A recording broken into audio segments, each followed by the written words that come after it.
So it doesn't usually snow here. We're in Tennessee, West Tennessee. Usually get a little bit of snow, but nothing like this. Got to go around, check on all the animals still. It's about 20 degrees. It's been snowing just today. Probably got about 4 inches. Kind of nice actually. Haven't had snow in a while. Anyways, this is what it looks like.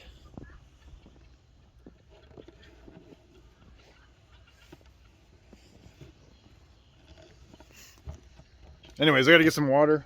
Still got to water my animals, and I'm just going to do that right now.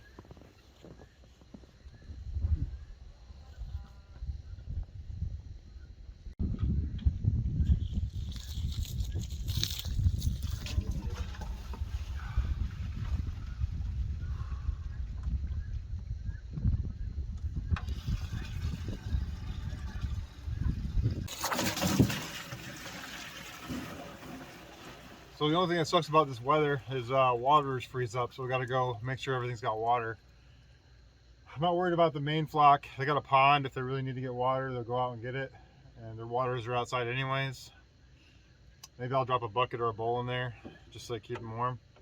But the pigs, their water freezes up. The rabbits, their water freezes up. And the chicken tractors. So if I just leave these like this and drive around, I'll spill about half of it. So I just kind of grab one of these. Got a bunch of lids. Also, I think I say this enough on my channel, but don't buy buckets or lids. Just go to a restaurant and ask them if you can have some of their buckets. I got all these from the same restaurant for free, and they're pickle buckets. So you know they're food grade. They come with the lids, and can't beat free. I mean, buckets nowadays are about $5, and lids are another $5 for lids like this, anyways.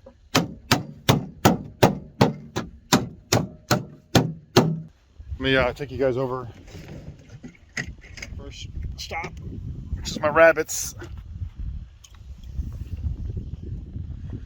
and their water is great, but it freezes right the fuck up whenever it gets cold like this. Which ain't a big deal, but it kind of is actually, you know.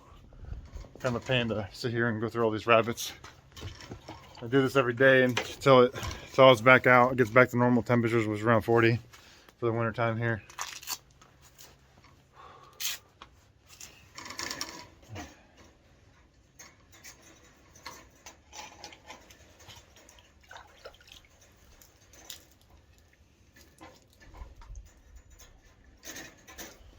I'll fill them up in the morning and the afternoon, just to make sure, because there's a lot of rabbits out here. Some of them are double bunked or more.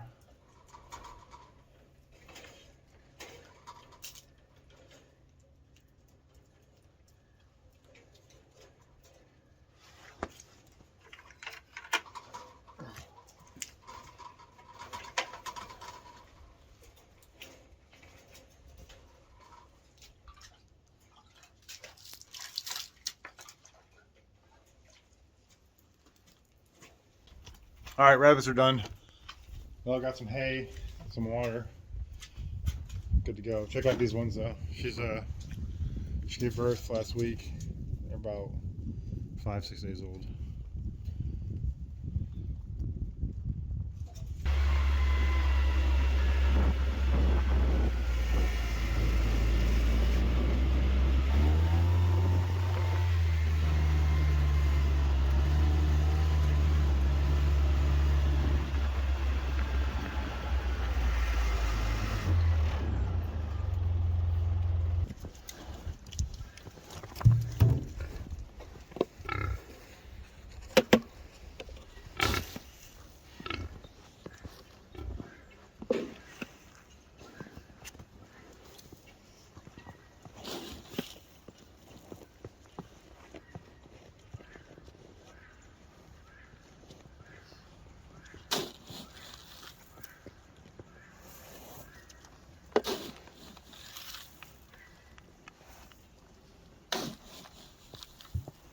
So 3 pounds each. 18 pounds, already gave him about 10 pounds earlier. Plenty for the day.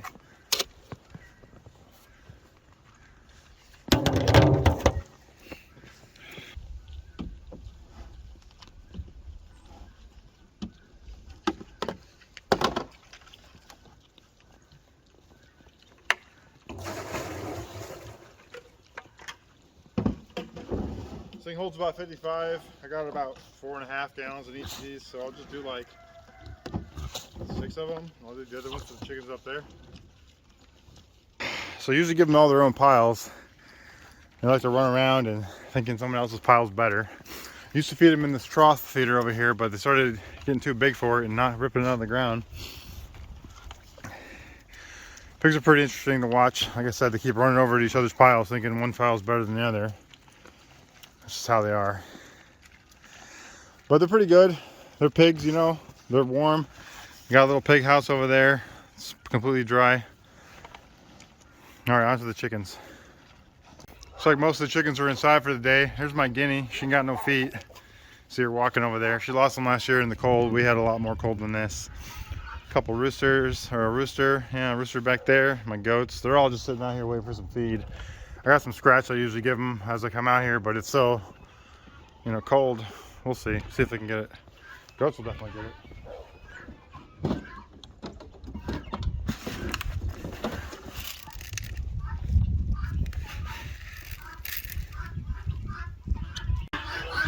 Yeah, they're all in there, keeping warm. I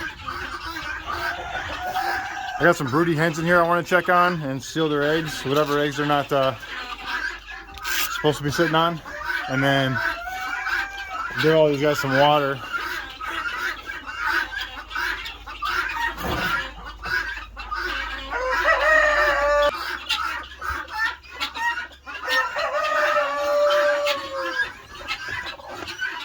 I got this one sitting on a bunch of marin eggs, so if there's any white eggs in there, I know to take them.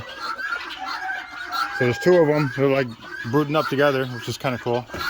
And then over here, she's just sitting on a bunch of AC eggs, but I gotta take the ones out that were just laid today. And I can tell by the color, but also I put some X's on them, so I could tell. I probably should have used like a marker instead of a pencil, but I'm just gonna let her sit on these ones again.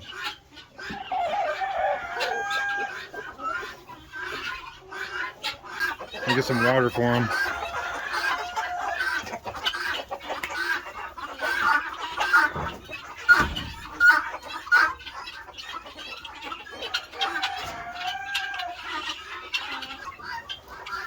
I got a big bowl up here, but I'll just use this little hay feeder, or this old feeder. Fill it up with some water.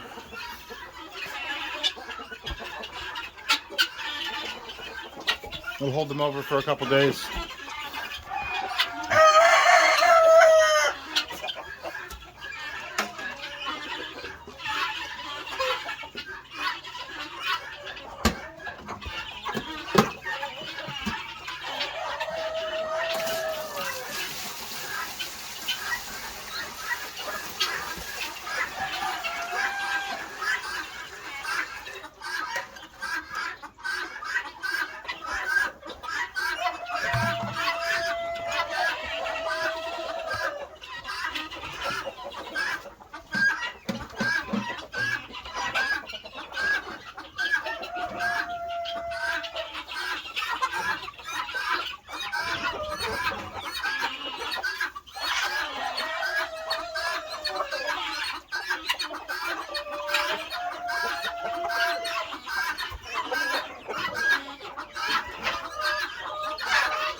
Next, we'll check out the grow outs.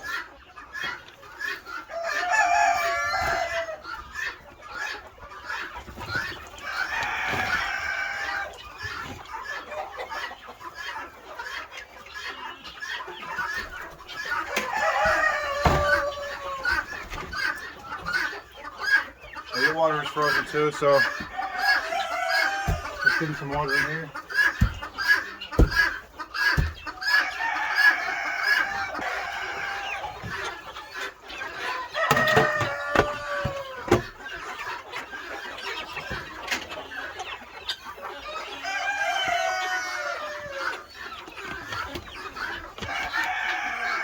Kind of like a sauna, I guess.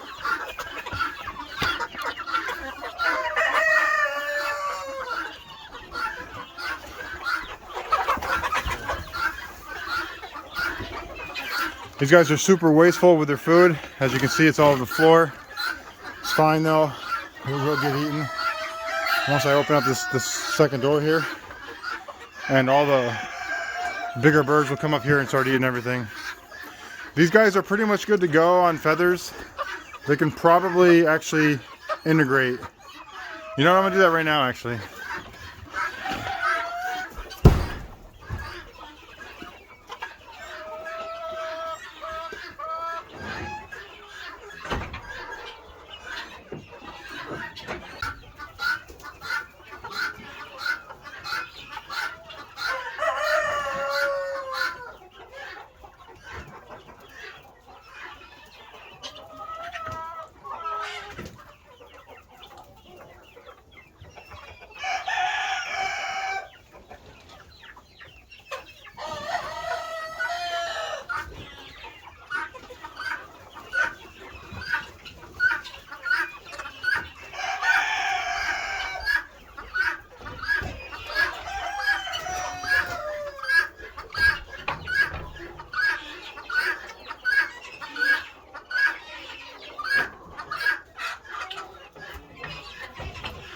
So yeah, I told you, big birds would come up here and start eating that corn immediately because it's easy picking for them, you know.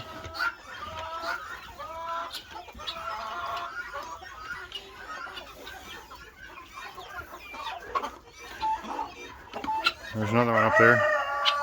Some guineas will come up here, start eating. All this corn will be gone by tomorrow.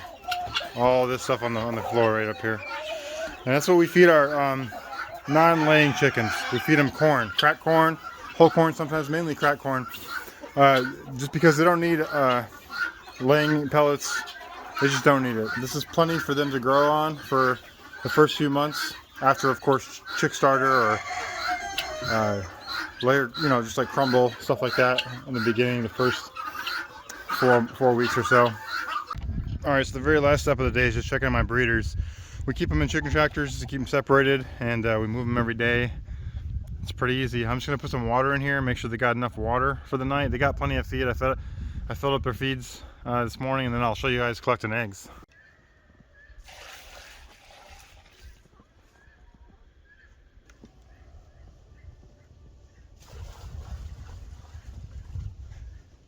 I move them in the mornings, every morning.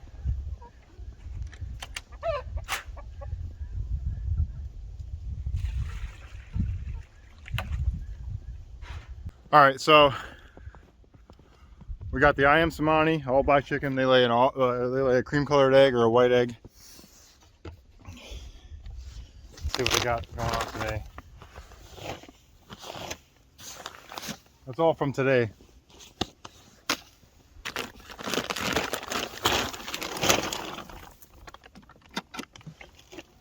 And I grabbed 3 eggs this morning total from both pens. I like to grab them as soon as possible. That way they don't break them. Sometimes if they're hungry enough, they'll break them. Sometimes, as well, I grab a handful of feed and just throw it to them just to give them something to do. And they get used to that too as well. But you see, this is where we keep our feed. This is where we keep our eggs. This is where we keep our water. It's like that's the auto watering system. Pretty nifty. They're all similar. They're not all the same because I built them at different times and I kind of was trying new things, but they're all pretty much the same concept.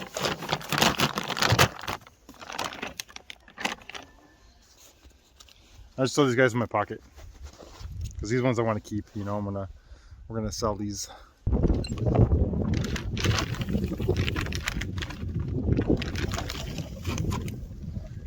There's only 2 eggs in here. A little smaller than the other ones. You can kind of see the difference, right? A little bit smaller, nothing ridiculous, and they're a little bit darker, which is fine.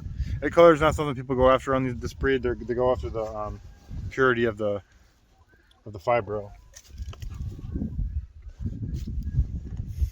Water is right here. Pretty simple.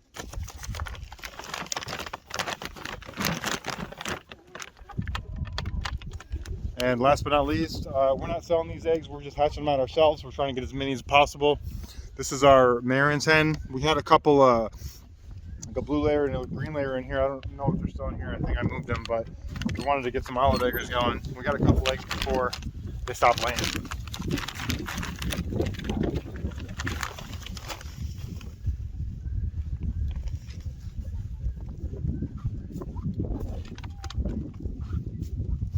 But here's their eggs.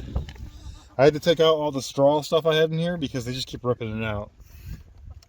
They lay a pretty nice egg. These ones aren't that dark. I've gotten some 8s out of here before, but these ones are probably like 6s or 7s. They're not bad. You compare it to one of these white eggs and it's a huge difference. Turn this one away on.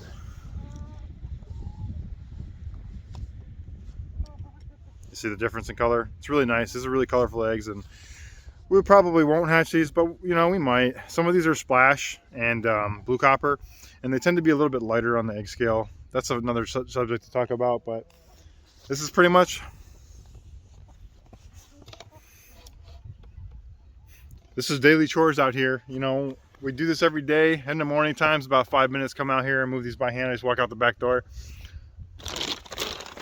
We like the chicken tractors because they fertilize the yard.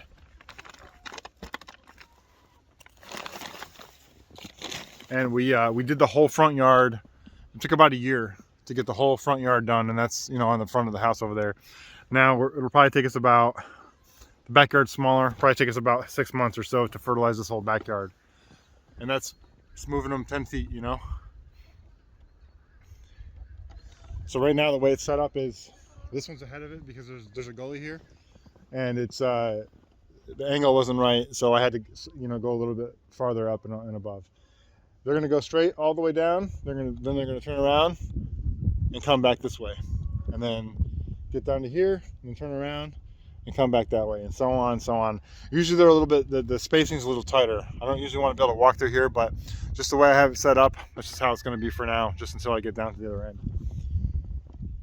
But like I said, they fertilize 10 feet at a time, and it works out pretty well. And they're plenty warm. You can tell by there's no snow in there because their body heat is enough to keep that warm. Anyways, if you guys like watching these kind of videos, hit that like button, subscribe for more videos to come. Thanks for watching.